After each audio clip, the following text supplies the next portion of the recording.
જે લોકોને દૂધીનું શાક નથી ભાવતું તે લોકોને આ રીતે એક વખત દૂધીના કોફતાનું શાક બનાવીને આપશો તો તે માંગીને ખાશે. તો ચાલો બનાવી લઈએ. તો તેના માટે મેં અહીંયા 1 નંગ દૂધી લઈ લીધી છે. તેની છાલ ઉતારીને આ રીતે આપણે ખમણીથી તેને ખમણી લઈશું. પછી તેનું બધું જ પાણી નિતારીને એક બાઉલમાં કાઢી લઈશું. પછી તેમાં લસણ અને મરચાંની પેસ્ટ નાખીશું, લાલ મરચું, હળદર, ધાણા જીરું, ગરમ મસાલો અને કોથમરી નાખીને 2 ચમચી ચણાનો લોટ નાખીશું અને મિક્સ કરી લઈશું. પછી પાછળથી 1 ચમચી લોટ નાખીને સરસ મિક્સ કરી લઈશું. પછી કોફતા તળતી વખતે આપણે તેમાં મીઠું નાખીશું.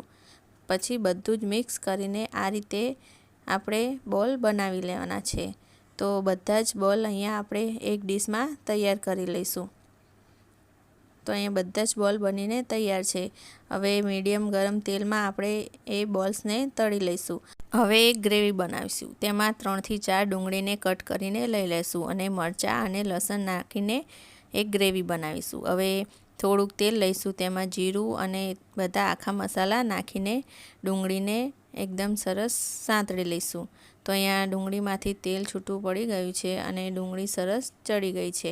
હવે તેમાં 2 મીડિયમ સાઇઝના ટામેટાની ગ્રેવી કરીને તેને પણ તેમાં ઉમેરીને મિક્સ કરી લઈશું. પછી ઢાંકીને 4 થી 5 મિનિટ જેવું થવા દઈશું, જ્યાં સુધી તેમાંથી તેલ છૂટું ના પડે.